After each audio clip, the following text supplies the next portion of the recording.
안녕하세요, 픽셀TV의 에디입니다. 지난번 우버 때문에 벤츠와 BMW가 벌벌 떠는 이유를 소개해드린 적 있죠. 자동차를 단 한 대도 만들지 않는 우버가 벤츠나 BMW보다 기업 가치가 높다는 게 신기하지 않나요? 오늘은 그 우버를 자세히 소개해드리려고 합니다. 설명에 앞서 미국 대중교통 이야기를 잠깐 해보겠습니다. 저는 가본 적이 없지만 미국 대중교통은 정말 형편없다고 하네요. 버스와 지하철 등은 수요에 비해 공급이 턱없이 모자라고, 특히 택시는 호출에도 늦게 오거나 취소대기 일수, 도시 외곽으로 가는 택시는 2-30분 대기는 기본이고 차량은 낡았고 운전기사 신상도 알기 힘들며 미터기 없이 임의로 요금을 받는 경우도 많았다고 하네요. 바로 이 미국인들의 스트레스를 한 번에 날려준 서비스가 우버입니다. 우리나라와 달리 공유 차량이 빨리 사회에 정착할 수 있었던 이유죠. 1976년 LA에서 태어난 트래비스 칼라닉. 어릴 적부터 사업 소원이 남달랐습니다. 18살의 어린 나이에 미국 SAT 시험을 앞둔 동네 후배에게 수학을 가르치면서 보습 학원의 성장 가능성을 깨닫고 한국인과 함께 학원을 차려 대학 학비를 벌었습니다. 또 1998년 인터넷의 가능성을 알아본 칼라닉은 인터넷 사업을 준비합니다. 마침 그의 눈에 띈 서비스는 냅스터. 냅스터는 음원 파일을 공유하는 P2P 서비스였죠. 칼라닉은 냅스터를 벤치마킹, 한 단계 진화한 스카워를 내놓습니다. 스카워는 음원 파일뿐 아니라 영화 등 멀티미디어 파일을 공유하는 서비스였죠. 하지만 다른 P2P 서비스와 마찬가지로 저작권 소송에 당하면서 2000년 29개 방송사와 영화사들이 막대한 피해를 배상하라며 칼라닉과 스카워에게 소송을 제기합니다. 어쩔 수 없이 칼라닉은 고의 파산을 통해 소송을 피하게 되는데요. 다음에 칼라닉은 레드스웃이라는 P2P 업체를 또 설립합니다. 이번에는 자신을 파산시킨 방송사 및 영화사들과 거래에 나섭니다. 그들의 콘텐츠를 돈을 받고 팔기로 결정한 것이죠. 그렇게 회사는 성장하고 2007년에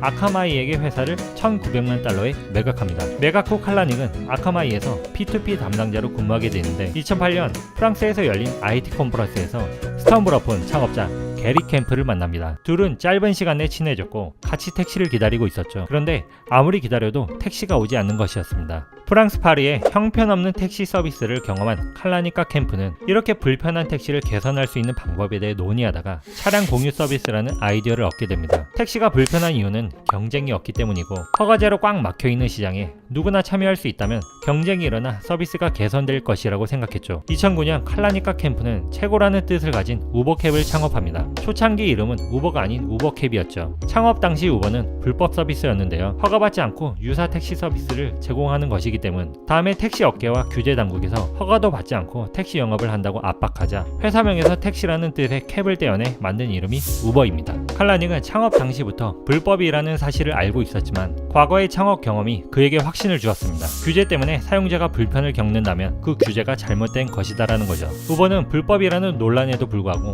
미국 전역에 빠르게 확산되었습니다. 우버로 사용자가 몰리자 택시 업체는 정부의 이의를 제기, 거리에서 우버 퇴출 시위를 벌입니다. 그러나 우버에 대한 반대가 심해질수록 우버는 빠르게 성장하고 있었습니다. 결국 2015년 안팎 미국 대부분의 주 정부가 우버를 합법적인 서비스로 인정하게 됩니다. 1977년 설립된 미국의 대형 택시 옐로캡 택시는 우버에 빌려 적자에 시달리다가 결국 파산 신청을 하게 됩니다. 칼라닉은 또 혁신을 인정받아 포브스가 선정한 전 세계에서 가장 영향력 있는 인물로 오르기도 했습니다. 한 인터뷰에서 칼라닉은 이런 말을 했는데요. 우버는 5분 안에 택시를 당신 앞으로 보낼 수 있습니다. 이것은 5분 안에 무엇이든지 당신 앞으로 보낸다는 뜻이죠. 우버의 무서움을 보여주는 말입니다. 2017년 2월 우버의 심각한 비리가 터졌습니다. 우버의 전직 엔지니어였던 수잔 파울러가 우버 내 성차별, 성희롱 등을 우버가 묵인 및 방관했다고 폭로했죠. 같은 달 구글에서 스핀오프한 자율주행 스타트업 웨이모가 우버에 소송을 걸었습니다. 칼라닉은 우버의 미래는 자율주행차에 있다고 생각했습니다. 그래서 자율주행차 개발을 위해 오토를 인수했죠. 문제는 오토 설립자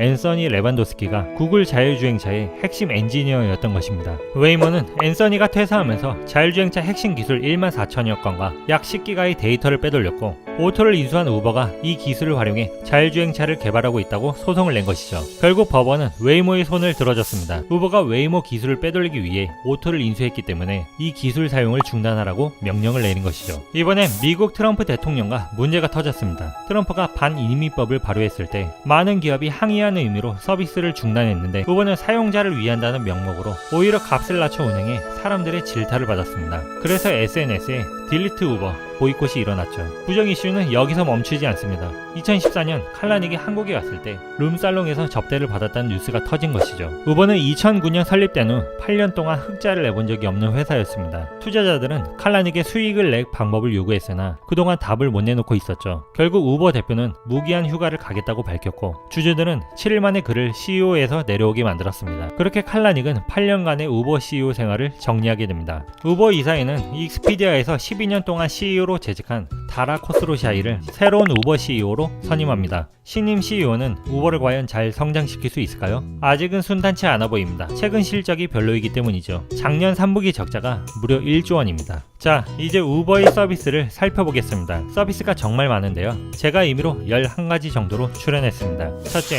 우버 블랙. 고급 차량 호출 서비스로 회사 초창기 사업 모델이죠. 우버 블랙은 이용자 수가 매우 적고 그마저도 우버 X가 나온 뒤 우버 블랙 수요는 더욱 줄었습니다. 둘째, 우버 어시스트. 우버 블랙을 기반으로 장애인 등 교통 약자를 지원하는 서비스입니다. 셋째, 우버 이츠. 음식 배달 서비스인데요. 성장세가 가장 빠르지만 수익성이 가장 낮다고 하네요. 넷째, 우버 쉐어. 우버가 2017년 전 세계에서 한국에 처음으로 출시한 서비스입니다. 출퇴근 목적으로 서울 일부 지역에서 출발하는 카풀만을 대상으로 하는 서비스였죠. 아쉽게도 지난 2019년 4월 1일부로 서비스가 종료됩니다. 다섯 번째, 우버 택시. 우버 쉐어 종료 발표 다음날 한국에서 우버 택시가 발표됩니다. 카카오 택시처럼 우버 앱으로 택시를 호출한다고 보시면 됩니다. 우버 블랙, 우버 어시스트, 우버 이츠, 우버 쉐어, 우버 택시 등 현재까지 말한 서비스들이 한국에서 진행한 우버의 주요 서비스입니다. 여섯 번째, 우버 X. 2012년 후반에 출시한 우버의 핵심 서비스이자 가장 저렴한 모델입니다. 전체 우버 대부분의 매출이 여기에서 나오죠. 참고로 우버는 한국의 우버X로 2013년 진출했다가 불법 판정을 받고 2015년 우버X를 철수했습니다. 그래도 끈기 있게 한국 시장 공략을 위해 노력하고 있다고 하네요. 일곱 번째, 우버풀. 우버풀은 카풀 서비스입니다. 우버 입장에서는 한 번에 2배에서 4배의 돈을 받을 수 있고 고객 입장에서는 비용이 저렴하죠. 우버 전체 탑승의 20%가 우버풀에서 나온다고 하네요. 여덟 번째, 우버 익스프레스풀. 우버풀 출시 후 3년 만에 새로운 카풀 서비스 익스프레스풀이 출시됩니다. 기존 우버풀에 비해 운전자와 승객 매칭 시간이 길어지고 승객이 픽업 위치로 걸어가야 하는 단점이 있지만 요금은 기존 풀 가격의 절반밖에 되지 않는다고 하네요. 아홉 번째, 마이크로 모빌리티. 우버는 작년 4월 공유자전거 스타트업 점프를 2억 달러에 인수하고 지난 10월에는 공유전기 스쿠터를 점프에 도입했습니다. 1년도 되지 않아 우버보다 많은 이용자를 확보했다고 하네요. 열 번째, 자율주행차. 우버는 자율주행차로 탑승 요금의 80%를 줄이려고 하고 있습니다. 비싼 운전기사 영입비용과 인센티브 등을 아낄 수 있죠. 11번째, 하늘. 우버는 2021년부터 드론으로 음식 배달을 시작하며 2023년부터 하늘을 나는 우버 택시를 선보일 것이라고 말했습니다. 여기까지 우버의 사업을 함께 알아봤습니다. 여담으로 현재 우버 창립자 칼라닉은 공유주방 사업에 뛰어들었습니다. 나중에 공유주방 시장에 대해서도 한번 영상을 제작해볼까 합니다. 오늘 준비한 이야기는 여기까지입니다. 재미있게 보셨다면 추천과 구독 부탁드립니다. 감사합니다.